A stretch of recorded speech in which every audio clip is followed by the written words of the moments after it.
بسم الله الرحمن الرحيم. السلام عليكم.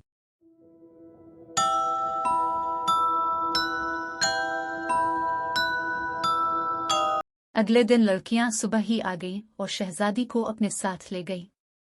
शहजादी ने बहुत अच्छा सा लिबास पहना, हल्का सा मेकअप किया। हल्का फुल्का जेवर तो वो पहने ही रहती थी। तैयार होकर बहुत अच्छी लगने लगी। खुशी और मसरत के सबब इस पर एक नया रूप आ गया था। इसे खुशबू बहुत पसंद थी। वो हर वक्त ख्वाब शब्बो लगाए रखती थी और आज तो खास उम्दा किस्म का सेनेट निकालकर खुद पर छिड़क लिया था। चूड़ियां, झुमके, गज वो ऐसे बन ठन कर जा रही थी जैसे ईद मेले में जा रही हो। सहेलियां इसे लेकर कुनमे की तरफ चल दे। थोड़ी देर बाद इस तरफ गई जहां आमों का बाग था। वो वहां देर तक घूमती रही, आपस में मासूमियत के साथ बातें और हंसी मजाक करती जाती थी। जरा देर गुजरी थी कि जमींदारनी का जी घबराने लगा। उसे घर में चैन नहीं था। बिलाखिर उसने बेटे से कहा, तनवीर जाओ और खेतों से बहन को ले आओ। इसे गए काफी देर हो गई है, बस इतनी देर की सैर काफी है। तनवीर बहन को बुलाने आ गया। बोला, चलो शहजादी, उम्मी ने बुलाया है। वो भाई के साथ बादल नखास्ता चल दी। हालांकि इसका जीना चाहता था अभी से सहेलियों से जादी हो जाए। 2 दिन भी न गुजरे थे कि एक रोज से पहर को ये चारों लड़कियां फिर से शहजादी को लेने आ गई। शहजादी तो जैसे उनकी राह तक रही थी। जमींदारनी बोली, लड़कियों, तुम बैठ जाओ। शहजादी ने हार ही है। वो इसके इंतजार में बैठ गई। जब वो नहाकर निकली और लड़कियों को बरामदे में बैठा पाया तो खुशी से खुल उठी। उसने कहा, सुन दियो, बस 1 मिनट और बैठो, मैं अभी तैयार होकर चलती हूँ। इसने जल्दी जल्दी गीले बालों में कंघा किया और हल्का सा मेकअप कर तैयार हो गई। इसने सितारों वाला खुस्सा निकालकर पहना और खुशबू भी लगा ली थी। जब ये लड़कियां कुनमे पर गईं तो उन्होंने देखा कि वहां 2 और लड़कियां पानी भर रही थी जो नई थी। इन लड़कियों ने पहले कभी उन्हें नहीं देखा था। क्या ये किसी दूसरे गांव से पानी भरने आई हैं? ये यहाँ की तो नहीं है। रजू बोली, अरे भाई, किसी के घर मेहमान आई होंगी। वो सब आपस में बातों में महव थी कि वो अचानक गायब हो गई। किसी ने भी उनको गायब होते नहीं देखा कि किस तरफ गई। हाँ, मगर शहजादी ने उन्हें गायब होते हुए देख लिया था, क्योंकि वो मुसलसल इन लड़कियों पर ही नजर जमाए हुए थे। वो जहां खड़ी थी वहां ही अचानक गायब हो गई थी। तभी वो कुछ परेशान हो गई, लेकिन इसने किसी से कुछ न कहा। इस दौर में आबादी ज्यादा न थी, तभी आमतौर पर जगहें सानिसान नजर आती थी। जिस जगह शहजादी अपनी सहेलियों के साथ घूम रही थी वो भी सानिसान ही थी। यहाँ पहले एक पुराना कब्रिस्तान हुआ करता था। वो काफी देर अपनी सहेलियों के साथ इसी जगह फुरती रही, फिर यहाँ इसका जी परेशान होने लगा। ये सब घूम फिर कर दोबारा कुनमे की मंदिर पर आ गई। यहाँ उन्होंने रहट से पानी पिया और घर जाने को तैयार हो गई, मगर शहजादी ने कहा कि मैं अभी घर नहीं जाऊंगी, तुम लोग जाओ। ये सुआन कर लड़कियों ने हैरत से इसको देखा। शहजादी, क्या तुम अकेली ही यहाँ बैठी रहोगी? तुम साथ चलो, वरना तुम्हारी उम्मी नाराज होंगी। हम तुमको तुम्हारे घर पहुंचाकर ही अपने घरों को जाएंगे। मैंने कहा ना, तुम लोग चली जाओ। अभी मैं नहीं जाऊंगी। क्या मैं छोटी बच्ची हूं जो अकेली घर नहीं जा पाऊंगी और रास्ते में खो जाऊंगी? इसके लहजे में ऐसी सख्ती थी कि चारों लड़कियां सहम गईं और उसको वहां छोड़कर चली गई, क्योंकि शहजादी कह रही थी कि मैंने अभी इन दोनों लड़कियों से मिलना है जो वह भी कुनमे से पानी लेने आई थी। मुझे पता है वो यहाँ दोबारा जरूर आएंगी। देखो तो, उनके चले जाने के बाद भी उनकी कितनी अच्छी ख्वाहिशबो यहाँ हर तरफ फैली हुई है। ऐसी बहकी बहकी बातें सुन कर उसकी सहेलियां डर गई। उन्होंने सोचा कि जाने इसको क्या हुआ है, कहीं पत्थर ही उठाकर न मार दे। जमींदार की लड़की है, इन अमीर लड़कियों के मिजाजों का क्या एतबार।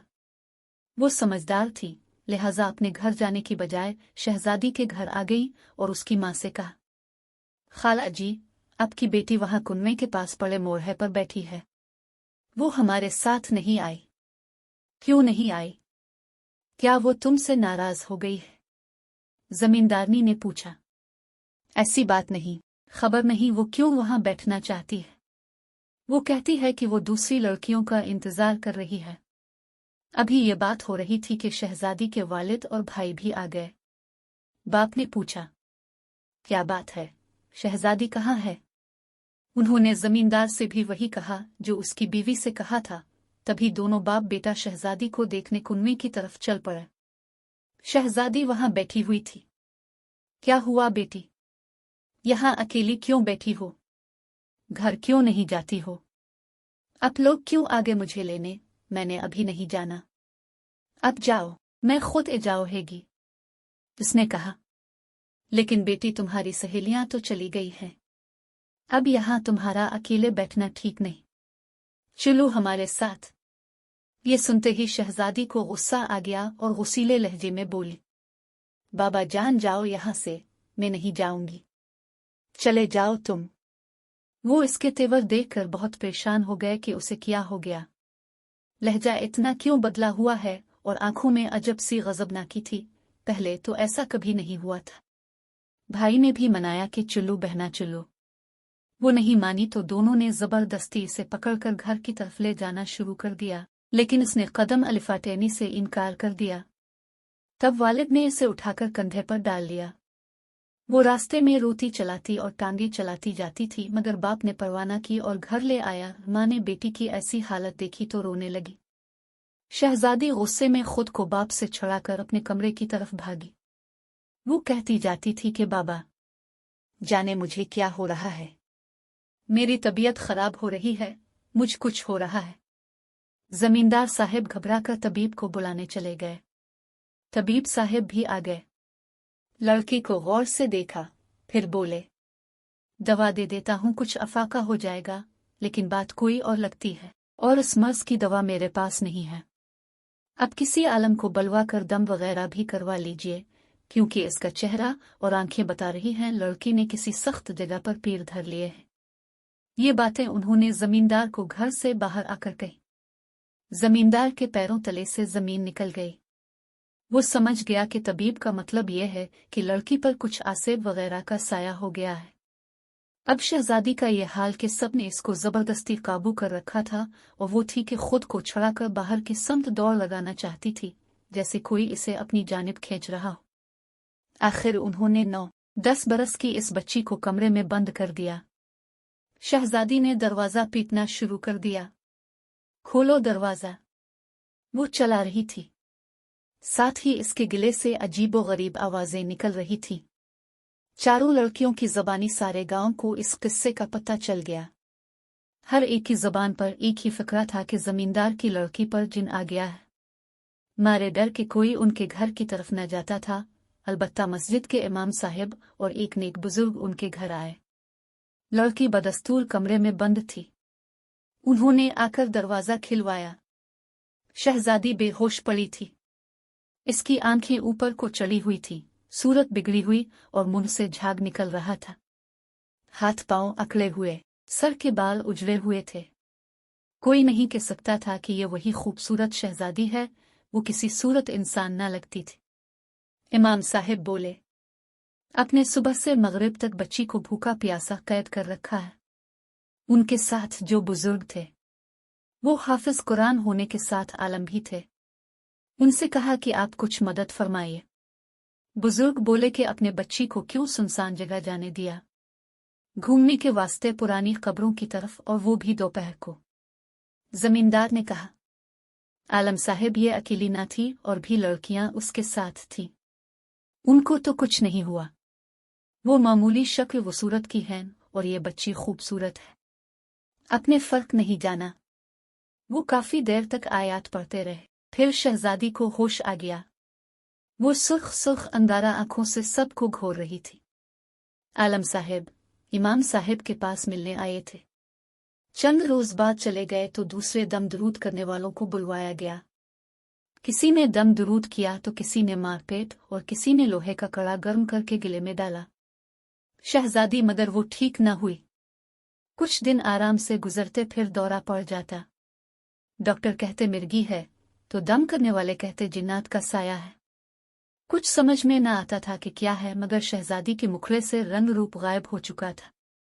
कभी सुकून से होती तो ठीक लगती, कभी बैठे बैठे चलाती और कुनवे की तरफ दौड़ लगा देती, जैसे कोई इसे बुलाता हो। वो हंसना भूल चुकी थी, चेहरे पर वहशत रहती थी। दिन भर में एक दो नवाले खाती थी, किसी से बातचीत न करती, लबों पर चुप की महर लग गई थी। खला में और कभी दरवाजे की तरफ घूरती रहती थी। सहेलियां बेचारी एक बार आए, फिर दोबारा नहीं आए। जमींदारनी अब हाथ मलती थी कि क्यों बेटी को खेतों की सैर को भेजा। जाने ये नादान कहाँ कहाँ सुनसान जगहों, पुरानी कब्रों और दरख्तों के बीच घूमती फिरे। खादी जाने क्या बिला चिमट गई कि हंसती खिलखिलाती बच्ची अपने होश से गई। कई सियाने आए, अपनी अपनी तदबीरें की, मगर शहजादी की हालत न बदल सकी। हर कोई पैसे लेकर चलता बनता और शहजादी की ये हालत के साव की गई। कई कई दिन भूखी रहती और खाने पर आती तो 8 आदमियों का खाना खा जाती। सारा गांव इस पर रहम खाता और अफसोस करता कि खादी ने मिन्नतों मुरादों से बेटी दी भी तो कैसी। शहर ले जाकर डॉक्टर को दिखाया, मगर मर्ज किसी की समझ में ना आया। उन्होंने नफ्सियाती मरीज बताया। डॉक्टर ने दवाइयां दी जो शहजादी को बिल्कुल रास ना आईं। मर्ज में शिद्दत आती तो फिर से दौरे पड़ने लगते। एक दिन ये खूबसूरत मूर्ति बदसूरती का ढांचा बनी। रात के किसी वक्त घर से निकल गई और कुनवे में छलांग लगा दी। दूसरे रोज बाप बेचारे ने बहुत तलाश किया, आखिर कुनवे को भी खंगाला गया। इसमें शहजादी का बेजान जिस्म तैरता हुआ मिला। वालिदैन का बारा हाल था। शहजादी को नहला धुलाकर कफन पहनाने लगे तो माँ दाल उनका जोड़ा निकाल लाई कि ये कपड़े मेरी बेटी पहनेगी। माँ की ख्वाहिश पर उसको सारुख जोड़ा पहनाया गया और दुल्हन वाला सिंगार किया गया। माँ शिद्दत से बेटी को शायद इस रावित में देखना चाहती थी। फिर इस पुराने कब्रिस्तान में दफन कर दिया गया जहां वो सैर करने जाती थी। सहेलियों ने जब आखिरी दीदार किया तो उनकी सिसकियां निकल गई। जहां शहजादी दफन हुई वहां जमींदार ने गुलाब मोतिया और चंबेली का पूरा बाग लगवा दिया कि ख्वाब शब्बो उसकी बेटी को बहुत पसंद थी।